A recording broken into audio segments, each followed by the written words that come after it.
So, yep, take a sip. And all right, whenever you're ready, go ahead and do take one.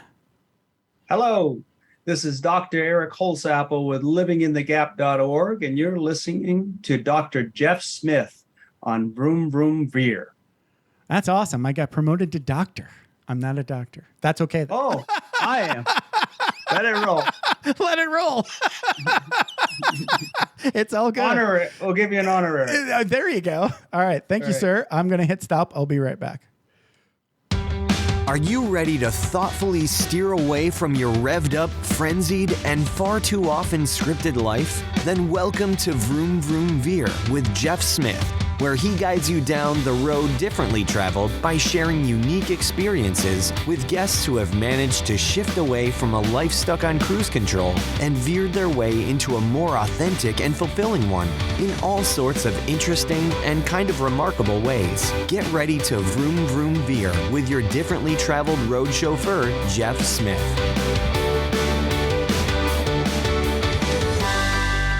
Jaime B. Haas, thank you so much for being on Vroom Vroom Veer and welcome to the show. How's it going? Good. Thanks for having me. It's early and we're already having fun. It's like Rock and Roll Friday. All right. So you are at jaimebhaas.com and I love saying your name. So let's just keep saying it. Jaime B. Haas. Okay. And so talk a little bit about what you're most excited about in your business over there at jaimebhaas.com. Okay. So thanks for that. There's a lot of things that are happening for me right now, cool, which are very exciting. Excellent. So the fact that my method has become so successful and I've only done business through word of mouth. Wow. For 6.5 years, only word of mouth. That's and thank you so much. Congratulations. Thank you so much. That means you're doing something right, just by the way. I'm doing something right. That's great. Okay. It is. Right. And so now I've actually hired a team to help me. Wow. We're putting together a book. Amazing. I'm going to be working on an online course. Wow. And start doing more workshops now that the world is open, which I love being with people. Like that's my favorite, to be with people. Yeah. Yeah. I'm with you. Virtual is nice, but you know. Yeah. Yeah. I really like being connected and letting everybody feel my energy and sensing off of them. Definitely. And then probably moving forward to another book. Okay. And so wow. And you've got a lot of irons in the fire, as they say. Good for you. Thank you. So later on, I'm going to tease the story now. So later on, not now, but later on, we're going to talk about how you came up with this story, that you came up with some of the tools that you use in your method, right? Yes. But we're not going to talk about that now. So you got to listen to the end of the show, people, to get that awesome, funny story. Okay. So let's go back in time, because that's what we do here in Vroom Vroom Veer. And we're going to get your backstory, which is not always funny, but that's okay. You're laughing now. That's the important thing, right? Yeah, exactly. There you go. Yes. Okay, so this is one of my new questions that I really dig. So what's your earliest memory? Like way back when you were like 2, 3, 4? What's your first earliest memory? So I have a few. You can have a few. But one is that, I was really terrified of people and cameras. Wow. So I know. So I just remember myself, like, whenever they'd want to take a picture of me, like hiding under the table, or like when people would come to the house, I'd hide. Like there was a lot of hiding going on. I was afraid. I don't know what I was really afraid of, but I just remember that. Okay. And then I remember myself, I had a lot of Barbies. I loved Barbies. But I literally had like Barbie World. I had like everything, like half the basement, because I'm from the East Coast originally, right, where we have basements. Sure. Half the basement was like Barbies and buildings and apartments and vans. And you had the car and Ken and everything. Yeah. Everything. That's great. I know. And I just really loved that magical world. Yeah, I'm with you. I was there for hours. So I grew up in Michigan, and we had basements too. Right. Yeah, on the West Coast now, like California, Nevada, right? No basements. Yeah, Just no. a slab of concrete. Yeah. Yes. What are they, lazy? Exactly. I have a coworker that lives in Sedona, Arizona, and she's got a basement.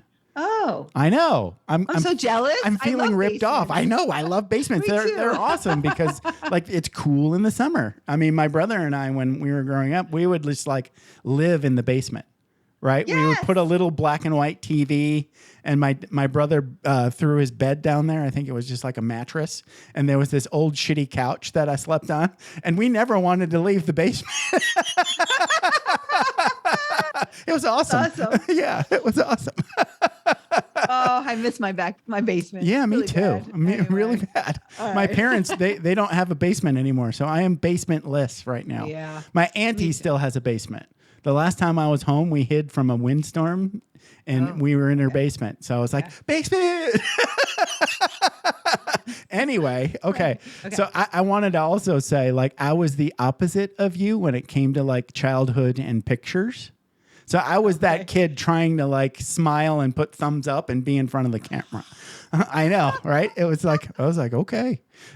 We had, It's awesome. We had different childhoods. Yes. Yeah. So you're hiding and scared. And I'm like, look at me. Okay.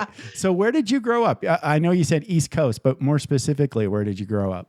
I'm originally from Philadelphia, so I am a Philly girl. Wow. Okay. So you're an Eagles fan. I do actually. Yes. Of course. And I love the Flyers. Sorry. Yeah. Right. Of course. Okay. Yeah. So what was it like growing up in Philly? Wow. Okay. That's a very expansive question. It is. Just talk, in general, what was your childhood like? So, when you were hiding out? When I was hiding out. Yeah. So I lived in the suburbs Okay. until I was like 14. Gotcha. My parents got divorced at 10. Okay. And then we moved into Center City, Philadelphia. So Center City. Okay. Center City, Philadelphia. That's a lot different than the suburbs. Yeah, it was amazing. Okay. So we took this shy girl and like all this other stuff. And then I moved into the city and then I went to Performing Arts High School, which was kind of like, that's fun. It was so fun. It was kind of like Fame. Yeah. I was about to just say it. So like really you went to like Fame that. High School. It was. Yeah. We went out school for lunch and it was like, so this shy shell girl. Yeah. I feel like that was a gift from God because it was like, I just opened. Wow. I just opened. Yeah. And it was like, the life was just so expansive and exciting. Yeah. And, Center City, Philadelphia is actually really beautiful. Mhm. There's a lot of colonial stuff. It's amazing. P.S. The food is amazing. Like the best. Okay. All right. It's like New York food. I mean, like the best. All I am right. a cheesesteak fan. Okay. All right. I do love cheesesteaks and hot pretzels. It's kind of required, right? Yeah, You're Philly, right? And So what did you do? What was your performance? Did you dance? Did you sing? Did you do everything? You were like triple threat. Well, I was a split major. I studied theater and dance. Okay. And dance. And dance. Yeah, that's awesome. So I did drama in high school too. So I could sing and I could kind of act, but I could never ever dance. So I did this. I was Little Abner and Little Abner in my junior year. Oh, I love that. And our director was actually a choreographer. She was a dancer first. She hated me. And she was stuck with me. She was like, can you move at all? And I'm like, hey, I'm here. I'm doing it. You got what you got. So my Little Abner was not very dancey, but that's okay. I sang, hey, I'm singing. Yeah, that was fun. I'm sure you were fabulous. I'm sure. Well, I don't know. Little Abner is very I think it was a 30s or 40s kind of, it's like all that old school music. It's like really weird. If you sing it now, you sound really funny. Okay. All right then. All right then. So what was like a perfect day for you when you were a kid? So I'm gonna use the history of Center City, Philadelphia, Please, because that was a better, more happier, fun life. Sure. So in school or after high school? Like it doesn't matter. A whole bunch of stuff. Yeah. But, whatever is a better story. Well, I can tell you this. Okay. At like 17, I got a fake ID. Okay. All right. I had a buddy that had the fake ID, but okay. Yeah. So you were the buyer of the booze. Okay. Well, no, me and my group of friends, we had a few of us. Right. We all got the fake IDs. And it was like, my mother was kind of loose. I mean, to some degree. Yes. So it was like, we go to the liquor stores and have parties. Oh, nice. I was getting into nightclubs. Oh, wow. And hanging out and dancing. Cause I do still actually love to dance. Yeah. It's like one of my favorites. So dancing, and it was just like, it was so awesome because it was like, I could be like this 17-year-old, whatever in life. And then like, feel like I'm like this mature, grown up. Yes. Like grown up, Right. advanced, getting into all this stuff and having a good time. Like, sure. It was so much fun. Yeah. I had a buddy who got the fake ID, and so he was the first beer buyer. Okay. And then another buddy of mine, I think we were like 16 or 17. He already had a full beard, so he just stopped getting carded. He didn't need, he didn't need an ID anymore. It's just like go in, pick up beer, put it on the counter. They sell it to him, Wow, that's amazing. Yeah. So I was in a small town, so the nightclub thing didn't happen for me until much, much later. Mm-hmm. But we were going to high school dances. It was like living in the past when you live in a small town. Yeah. Yeah. But still, that's fun. It is. I mean, social. It's what you can do. That's right. Exactly. It's okay. There's nothing wrong with it.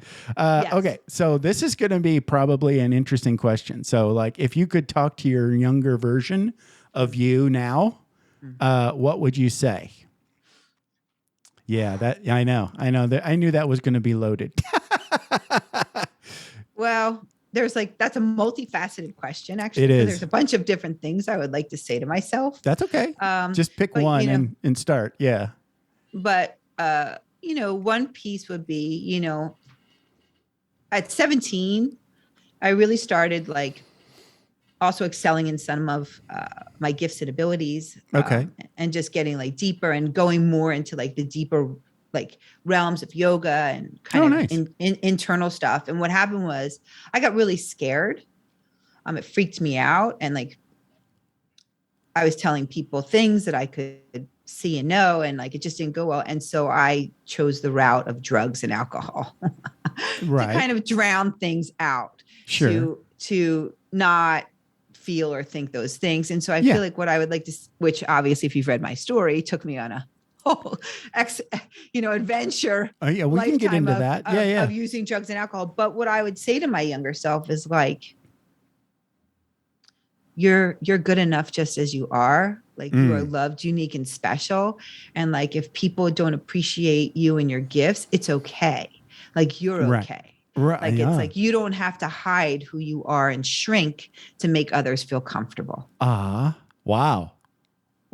Yeah, but then you wouldn't be you. Well, then I wouldn't have gone through all this stuff. But you asked me if I was going back, what would I say? That's great. Yeah. I have things like that too. I know what you mean. I mean, I think most people using drugs and alcohol, right, are either, they're really, I suppose, if you think about it from a healthy point of view, right? Yes. It's okay, right? A little bit of alcohol, maybe some weed, no big deal, right? Yes. As long as you're coming at it from a place of, internal health, right? I know these things aren't good for me, but I'm going to indulge a little bit. That's okay, right? But what you're talking about, the addictive kind of I don't like the way I feel, I want to do something about that. That doesn't necessarily need to be drugs. That could be anything that, in small doses isn't necessarily all that bad. But, when you're doing it whenever you do anything to, I guess, avoid, hide, right? Yes. Numb's a good word, right? No, it's really numb and numbing, check out. right? Yeah. Check out. Just I don't like the way I feel. This alcohol will make me feel differently. Yeah. Yes. So you're avoiding. Yeah. Yes. But it could be like sex. It could be food, right? I mean, Food, it just gambling, shopping, exactly. exercise, work. Exercising. I'm glad you said that because that's a huge one. You know, Yes. people get addicted to an abusive amount of exercise, right? Mm-hmm. And they call that living their life. You know, and I want to talk to those people. I'm like, that's great. Exercise is great. You can do it too much. Yes. Yes. Yeah. And really and you're right, because really all of my clients, including myself, have some level of like a checkout, a numb, a using something outside of yourself right. to make you feel different and better and okay. Yeah. Right. So it's like some people don't have that and some of us do. Right. Yeah. I think probably everybody has some, but some people take it too far to the point where, right. And they probably maybe they don't know, but maybe they need help with that. Well, exactly. Right? Exactly. Right. Yeah. I think the key for me anyway was just learning that, like, I'll give you this example. Like when I was still active duty Air Force, I was hanging out with friends and we were making beer. And, so making beer is like, depending on how you do it, it could be labor intensive, right? But it's mostly standing around, right? And I realized at that point that it was hard for me to stand up for long periods of time, right? And that led me down this whole like path of figuring out I need to clean up my diet and, not eating the SAD diet, the standard American diet with like preservatives and sugar. But it took years, that was just the very first inkling, like looking at my buddies going, look, they can stand up as long as they want and it doesn't bother them. Yes. What's wrong with me? Yes. Yeah. Yes. Yeah. You get it. Okay. So that was a good story. Thanks for sharing. Thanks. Yeah. Thank you. And that's a good answer. That always reminds me of that Star Trek episode where, did you ever watch the Next Generation Star Trek? Are you a nerd? You can admit it, or I haven't seen that one. I love the movies though. Okay. So there was like this story where the captain Picard gets to go back in time and undo this thing, where he gets in a fight and he almost dies because this big burly alien sticks a knife through his heart, and he survives. Right? He survives, but he gets a fake heart. And then in the future, he dies because the heart broke, right? Oh. Yeah. So he gets this, he says, okay, it's kind of like that question. Like if you could go back in time and talk to your younger self, what would you do? Yes. He doesn't get in the fight. He turns the other cheek. Oh. Right?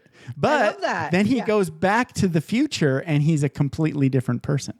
Oh. He's like this mousy, shy person that hides. Oh, right. So then he undoes it. Yeah. He says, no, screw it. I'm going to go get my heart stabbed again.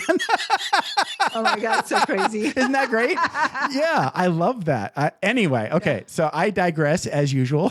Okay.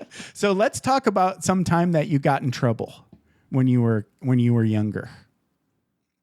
There were a lot. Well, pick your favorite. Pick your favorite. I'll tell you the biggest. Yeah. Yeah. Okay. So there were a lot. That was good. Okay. So I was 14. Okay. And this is when I was about to move from the suburbs into the city. Right. So you're still kind of shy and mousy. Well, a little bit. A little bit, still a little. Okay. Right. But I had a lot of friends that were very outgoing and very whatever it was. So it kind of like compensated, and they kind of helped me get a little bit more whatever. Okay. And so there were these sisters that lived down the street from my house. And my mother was actually going to Europe for a trip. Nice.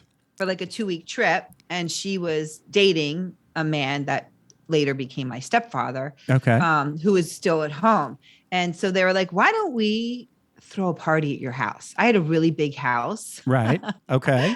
And like, because your mom's going out. And so me, them, the two of them, and like a few other friends strategically crafted this huge party. And we basically invited the whole school. Oh my goodness. Wow. And we're talking about like a public school back in like the suburbs. Okay. Sure. So hundreds of kids got invited to your house. Well, the majority of like my grade and the older grades will go with that. So anyway, and so my mom leaves. I was supposed to get picked up with my dad. My sister went, and I was like, I'm not going. I'm going to sleep at such and such's house. And he's like, okay, no problem.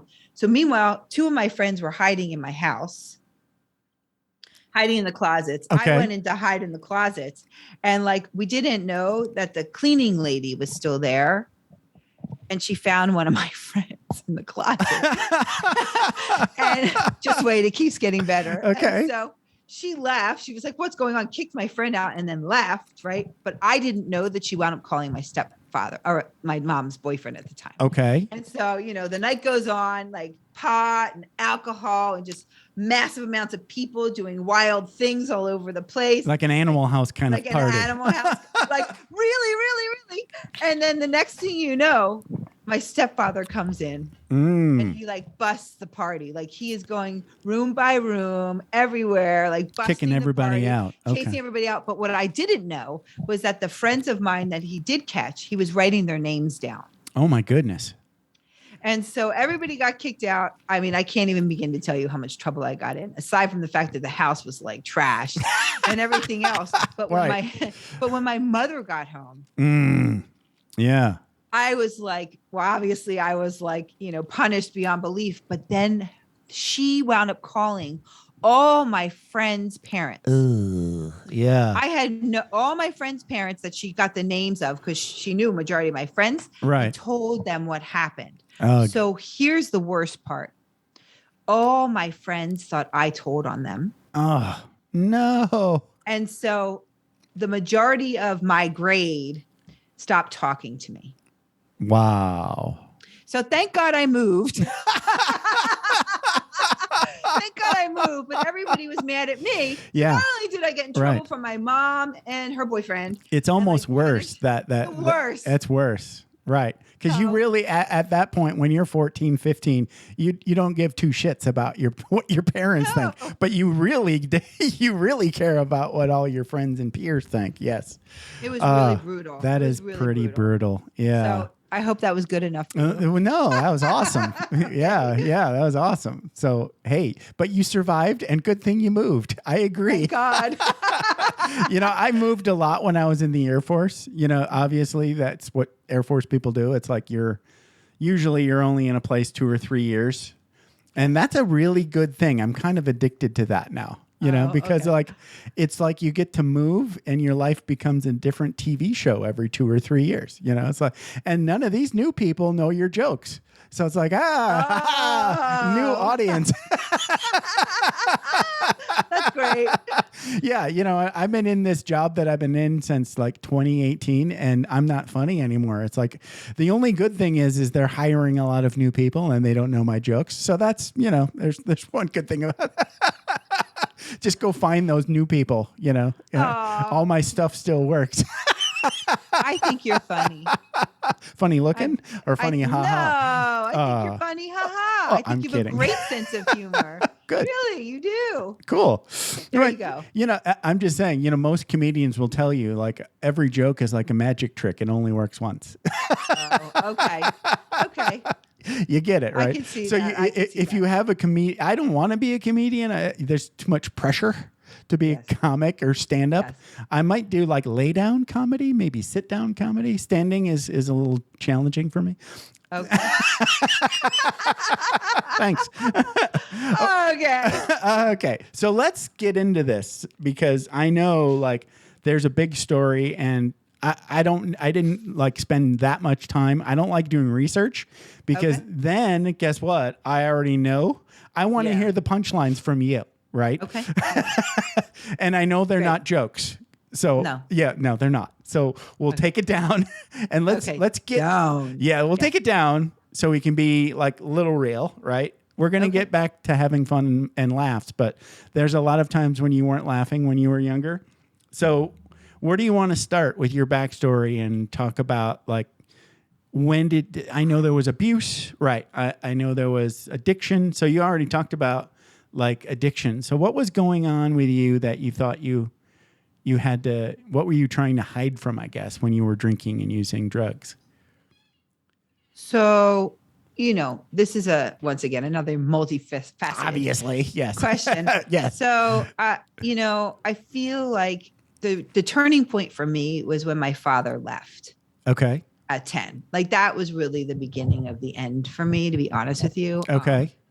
I really worshiped my father. Like we had an amazing relationship. And okay. P.S. I was also adopted. So like, even more so, I just felt such a connection to him. So when he left, I was literally hanging onto his feet as he was walking down the hallway with his suitcases and begging him to take me with him, not leave me with my mother. Her. Oh wow. Her. Right. And and you're 10. At 10. Oh wow.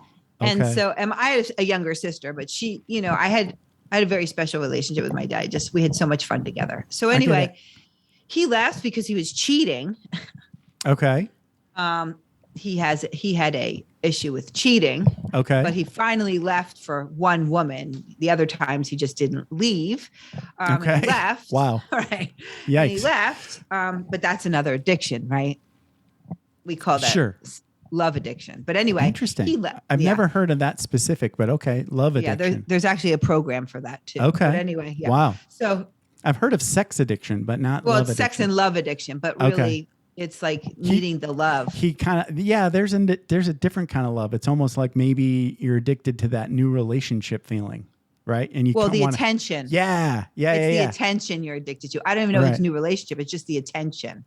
Gotcha. Like that feels like love, right? Okay. So anyway, he left. And so, the divorce was very terrible. And like, they both like hated each other and they both I got turned against each other. And I actually got used by my mother to manipulate and take advantage of my father, which I obviously didn't know at the time. And I got infused with a lot of her negative belief systems around men and relationships and relationships and money. Okay. And like about myself. And then my father had his own version of like, I have no money. Nobody had any money. And then my father was like, I'm like, I want to sing and dance and blah, blah, blah. My father's like, no, don't worry about that. Your nose is too big. You're too short. Your voice is just for the shower. You're just going to get married and get taken care of by a rich Jewish man and be taken care of for the rest of your life. And I was like, wow. So the programming that I got from everybody and the way the belief system, the negative belief systems and all this stuff that I got programmed was kind of like propelled me into life. Right. As well. And this is between like 10 and 14, right? Mm-hmm. Okay. And it was very confusing, but like, I took all that information and processed it in my own way. Because this is all the work I do now, actually, is help people find all this stuff. And then, and you're not really all that aware of what's going on when you're 10 through 14. You're just sort of absorbing it all. Right. Absorbing it and like they're God. Yes. To some degree. Yeah. And they're like programming your little brain. Yes. Right. Yeah. Into their own belief systems. Right. And, and then, so there was a lot there as well as, I have some unique gifts. Sure. Of like intuition and psychic and the ability to, be told information about people. And so that was accelerating. Also, like I said to you at 17, like all this stuff was coming to a place with all this information. Wow. And I just feel like it was too much, even though, I went to therapy. It didn't help because I still had to deal with them and hear the programming all day long. So anyway, cut to, when I found alcohol, that was the best thing ever. And best thing ever. Understand. Yes. Right? I like alcohol. Alcohol is great. Well, right, because it quieted everything and then kind of made me feel comfortable in my skin. But then when I found cocaine at 17, wow, that was like that's a really the beginning of the end. Just FYI. But anyway, I really the end. beginning of the end. And then you know, and I loved all the attention. So it was like I was going out, I was very popular. Everybody wanted to be with me. I was getting into all the clubs. And I feel like if the question is like, what's the turning point? I feel like it really started escalating there. Mm-hmm. But the real bottom was when I graduated college. Okay. And I thought I was just going to get married and taken care of. Like, I didn't think I was going to have to do anything with that. You know right. Like, I don't have to work because all of that programming, you're just going to marry somebody, a rich Jewish dude. Yes. Right. And, like and Daddy instead, said. Yes. Instead, I fell in love with a Spanish man. Okay. From Spain. Yes. And not rich. And like, who didn't not really know. No. And, you know, and when that didn't work out, that was the beginning. That was really the beginning of the end. Like I just couldn't, I couldn't handle all the stories. I couldn't handle all the negative beliefs. Like the drugs and alcohol just took over. And I like really kind of hated myself and I hated my life. And like, I didn't even tell you also, like I had a very abusive step family. So like coupled with their abuse and the things they did, it was just like, I just couldn't deal with life anymore. Like I just couldn't handle it. Right. Like, life did not turn out the way I had thought. Right. And I was and also let me talk a little bit about like, so, you know, you said like alcohol is awesome and cocaine is awesome. Right. And it's right. And I get that. I totally get that. Like when you find the thing that makes the pain go away for a while, everything is awesome. Right. And that's, I think that gets lost, right. On when we talk about recovery and addiction is like, there's huge chunks of time where you're not thinking about anything bad. You're just thinking everything is awesome. All I need is another hit. It becomes like food or air, you know, it's just like, that's just medicine to make me okay. Right. Absolutely. Yeah. Absolutely. Right. And it was good for a long time. Like I was very popular and having a lot of fun for a very long time. Right. But when so this feels kind of normalized, right? It feels, it is normal. That's normal for you. Right. Well, because everybody I hung out with was doing the same thing. Right. So it wasn't like it wasn't normal. I was only hanging out with people that were partying. So it was like, you know, I was the fun girl. Sure. But when it stopped working, I mean, I didn't know that wasn't working, but like the bottoms kept falling out. Sure. Kept falling out and things just kept getting worse and worse. Right. Yeah. So let's talk about the rock bottom and or like the beginning of recovery for you. Okay. So wherever you want to start. I'll start at the end and the beginning. That's it, right? Every end is a beginning. Yes. Right? Which is that the little death. Yes. At the end of my addiction, I had I'm gonna just give it to you all. Yeah. I had gotten a hole in my nose that was bigger than a quarter from all the cocaine. Wow. I had actually even gotten hepatitis B. I had Epstein-Barr. I mean, like literally my body could not function from the abuse. And and aside from like lost like millions of jobs, had no friends at the end. Nobody wanted to be around me. I was dating a very unhealthy man who kept bringing me the drugs. Right. And one of my best friends from actually camp from when I was 15. Wow. Who lives in Atlanta actually came to visit me. And she was close with my family because I've known her for forever. Right. Right. And I hadn't seen her in 10 years and I couldn't stop using. And so I didn't know before she left that she told my family. Oh, wow. On me. Wow. And because I was literally like weeks away from dying. I mean, like, I'm not just saying that to be dramatic. I'm telling you, like, I couldn't stop. Yeah, physically. And my body couldn't take it anymore, aside from the emotional, mental. You were like days or weeks away from dying, right? Exactly. And so she told them, and like a month later, I had an intervention. Okay. And this was before interventions were on TV. Right. Cool. Nobody knew what they were. Right. No, they're definitely not cool for you. Right. No, it was not cool. Not even a little bit. And so they flew her in. They hired an interventionist. And then I had like 8 other family members sitting in a circle staring at me. Like they hijacked me and surprised me, put me in this room. Surprise, recovery.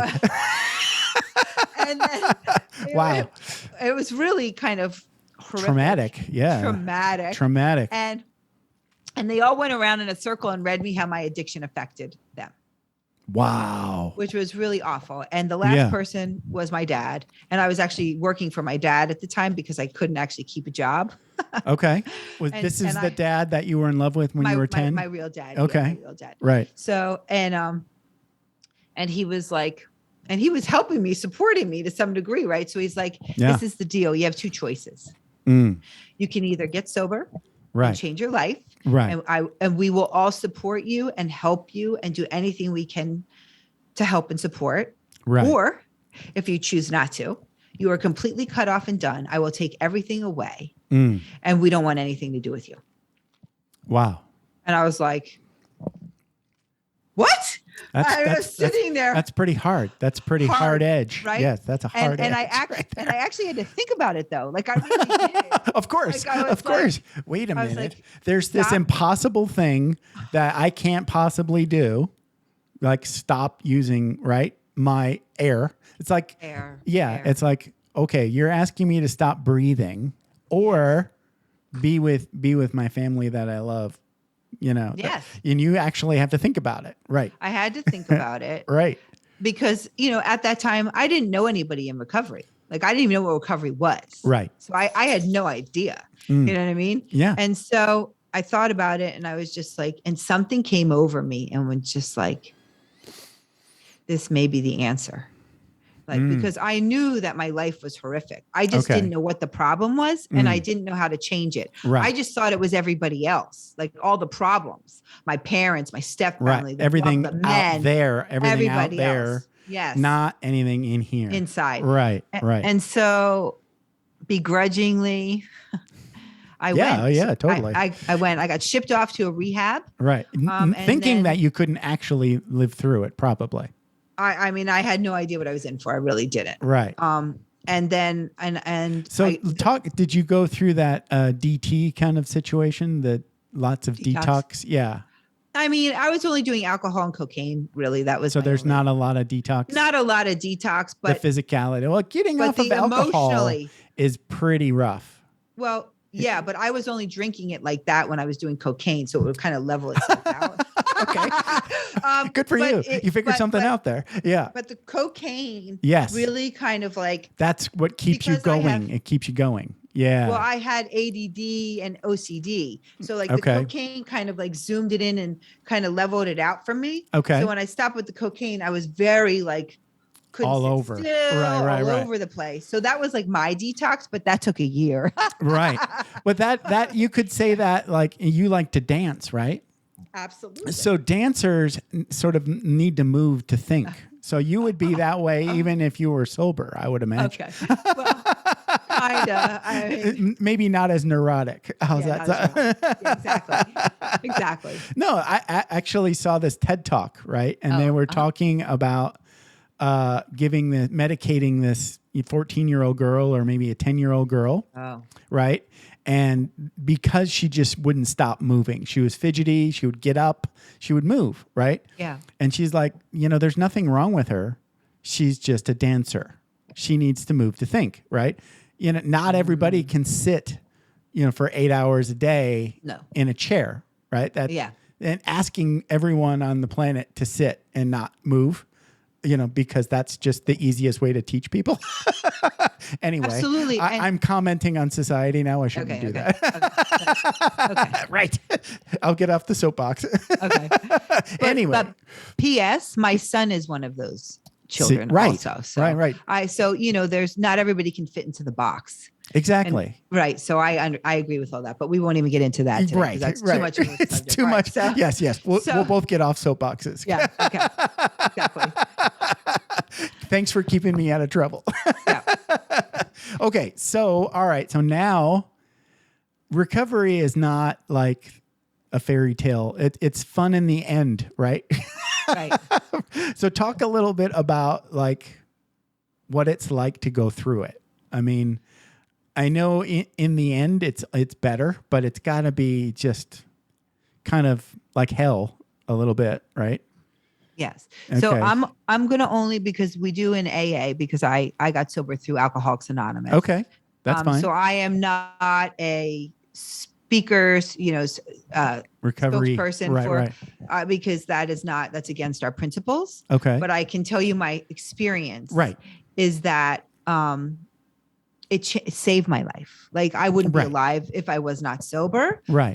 I followed the program of Alcoholics Anonymous to the T. Okay. Which means I went to meetings 3 and 4 times a day when I first got sober. I got a sponsor. I started doing the steps and I did everything because I wanted the results. Right. I'm a results-oriented person. Understood. So, yes. And I really did everything. And it is hard work, but it was like either I do this. Yes. Or I go back to use, because eventually if we don't fix the internal issue, right. because as we discussed, it's an internal problem, right. we will go back. And, some people don't necessarily go back, but they go back emotionally to what we call being a dry drunk, right? Oh, dry drunk. Okay. Dry drunk. I've never heard that. Because then we're not dealing with the spiritual malady and like all the other stuff we have to deal with, right? Which are part of the program. So okay. I will say that, like, I worked this program like very hard. If you ask anybody that knows me, I've done everything. Like I just did everything over and over and over again because I just wanted to get well. I just wanted to get well. And it can be excruciating and scary, but ultimately, it's what changes your life and heals you and gives you like the ability to not drink or use and start to participate in life in a very different way, which changes everything. Right. So no, that's good. That's good. No, I, when I was, say like early 20s, I went through depression. So it wasn't necessarily addiction based. Yes. I couldn't necessarily, I still don't know why, but what I would say is I was just depressed, and that went into like some suicide attempts. I thanks. I lived. Yeah. Thank God. But I never got any sort of, my biggest fear was like the Air Force finding out, because then I would lose my security clearance and not be able to do my job anymore. Yeah. Yes. So there was that stigma. So if I were to like not die when I committed suicide and it didn't work, I'd have to get up and go to work. So I did that. Yeah. So like I took rat poison and then didn't die and then went to work the next day. That ultimately was like why I decided to not be depressed anmore. Does that make sense? Yeah. Go ahead. It's amazing, really. And, because some people have the ability to do that, right? I had to like, you had something within you that gave you that ability to do that. Like a lot of us I needed the support and guidance, right? Of going to meetings and being with people. And I didn't know how to live without drugs and alcohol. So I learned, I learned how to become a functioning person in society, right? By being in Alcoholics Anonymous. Well, what I would say is the day after I didn't die and like had to live through life and pass a bunch of rat poison through my body, I felt really bad. I was really sick, right? Yes. Yeah. And I got to this, like, I think the internal dialogue was like, well, rat poison didn't kill me, so fuck it. It wasn't like a healthy sort of like, I wasn't done, right? I was just like, the volume of the bullshit that I was putting up with just got dialed down to like 1 or 2. It's like, I'm worried about this crap. I just didn't die. So it was years of still avoiding my problems before I actually got better. But I would say there's value in that sort of like, fuck it kind of attitude for a while. It's not, you're not done yet. You're not done yet. Well, you're just, go ahead. Well, no. Yeah. And I mean, that would lead me into kind of like what got me here. Yes, please. Is if you want it. So let's do the story about how you came up with these tools. Yes. Okay. Because I don't want to forget because we teased it. Well, can I lead you into this? Of course. To get to that? Yes, okay, great. of course. So after 9.5 years of working the program, really, really diligently and hard, I went into another program for money because I had a spirituality around money, but and obviously from all the programming we talked about. Right. So like I'm doing that, and then I turned 40. Okay. And I just broke up with another unhealthy, abusive boyfriend. Right. I'm in a job that is unhealthy and abusive. Right. And my friendships suck. And I was like, something is very wrong. Still. And this is after you become sober. Yes. Okay. 9.5 years after being sober. Wow. And then getting into another program. So I'm like, listen, my life has gotten better. I'm alive, and I wouldn't be alive, but I'm like, and I was going to therapy, and I'm like, wow, right. Something is still really wrong with me. There's more work to be done in here. More work to be done. Right. And like, I came to like the dark night of the soul because I was like, I literally broke up with the guy 2 days before my. Oh no. Okay. Okay. Okay. Technical difficulty over. Continue. Sorry about that. Yeah. Well, obviously we needed a pause. There you go.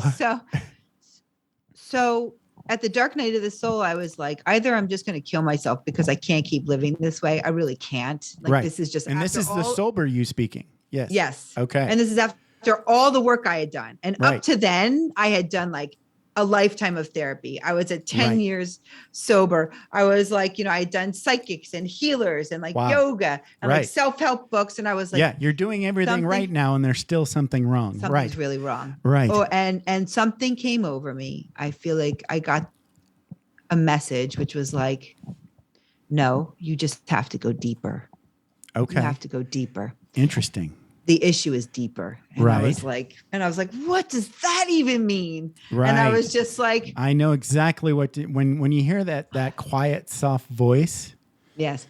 And you need to listen to it and it says shit you don't want to hear. Yes. Yes. Yeah. I'm sorry. So I'm sorry. You need the soft, quiet voice that tells you shit you don't want to hear.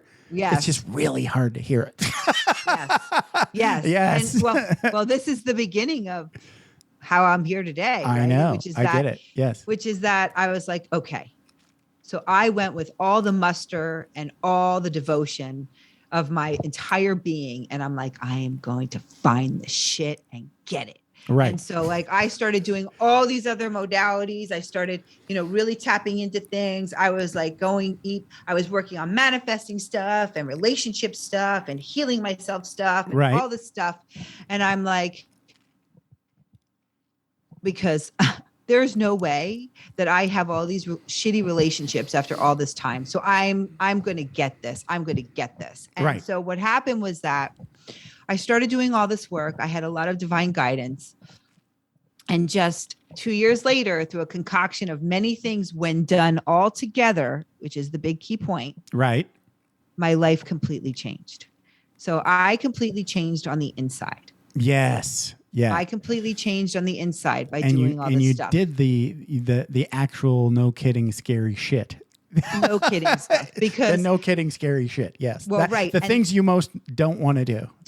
Because what they were, as I prefaced it earlier in the conversation, which is that all those negative programming, limiting beliefs, the negative thinking, my negative behaviors actually rooted from somewhere. And they actually rooted that little from mom 10-year-old. and dad. Yeah, that 10-year-old. Right.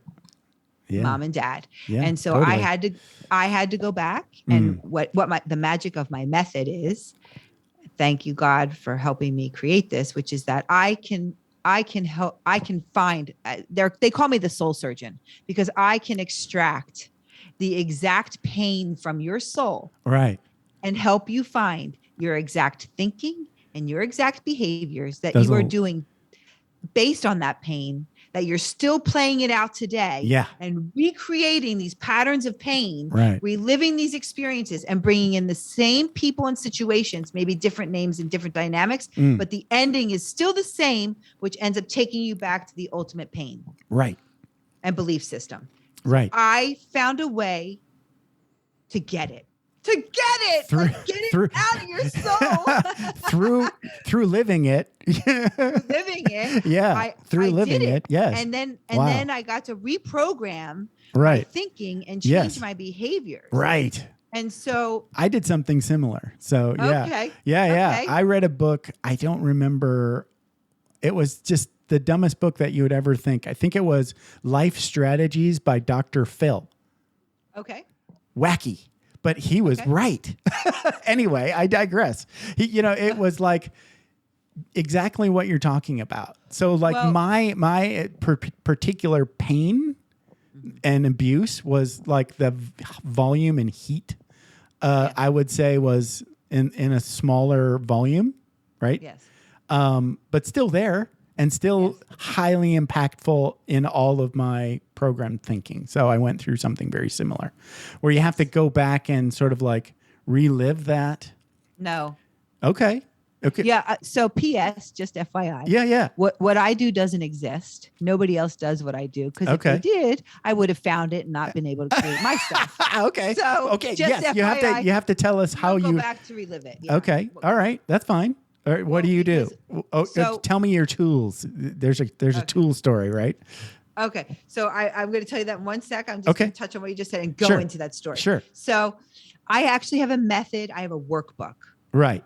So I have an exact process through. Okay. We're not going back. It's not therapy. I take you back and I extract things from your mind and your soul. Oh, so nice. It's not that you have to relive the experience and do all that stuff. I am pulling it out of you. Oh, wow. To show you, because everything we do is written, to show you exactly what you're doing so I can show you exactly what you need to think and do instead. So like I am changing you on a whole visceral level. Yeah. As well as I have a whole system in place because as we discussed also, the problem is that if we're getting external forces to fix us, there's something wrong inside. So I have a whole process also by which we create self-love and connection because that's awesome. What's missing. Yes. Okay. So the tools really fast. I love this story. So in the midst of this, I was still at this really abusive job. And I just want to be clear.